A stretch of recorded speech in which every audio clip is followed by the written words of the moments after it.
رفتم لب پنجره، باور کن میخواستم خودمو بندازم پایین. خب چرا نپریدی؟ ارتفاع زیاد بود، طبقه 42 بوده. به هر حال میمردی، چه فرقی میکنه؟ دیگه وقتی میپری پایین تا برسی به زمین کل زندگیت مثل فیلم از جلو چشت سریع رد میشه. کی حوصله داره 40 طبقه صافکاری و گچکاری و بنایی بده؟ برای ما همون طبقه سوم چهارم بسه. بذار فیلم همون اولای بچگیمون تموم شه.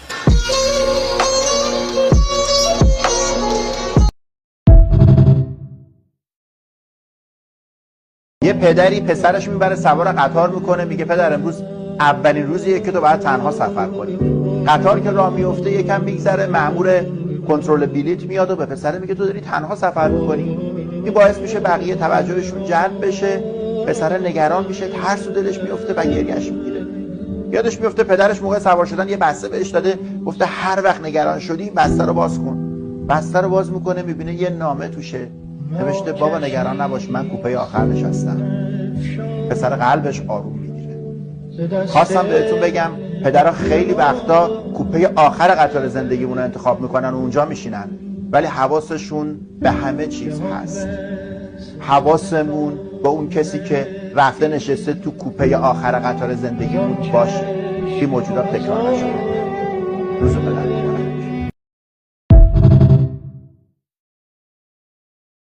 شما راست میگی، من آدم ترسویی.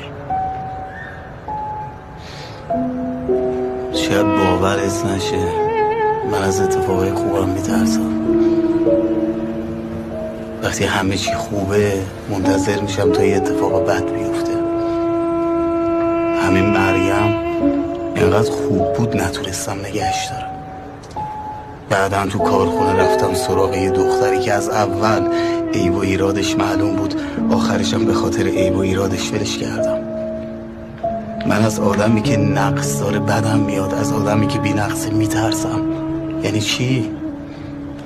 من از اون مغازه میترسیدم، چون من حتی از خوشبختیم میترسم.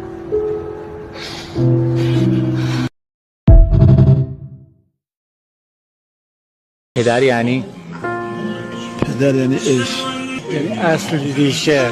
پدر یعنی زندگی، پدر یعنی دنیا. پدر یعنی تپش در قلب خانه، پدر یعنی تسلط بر زمانه.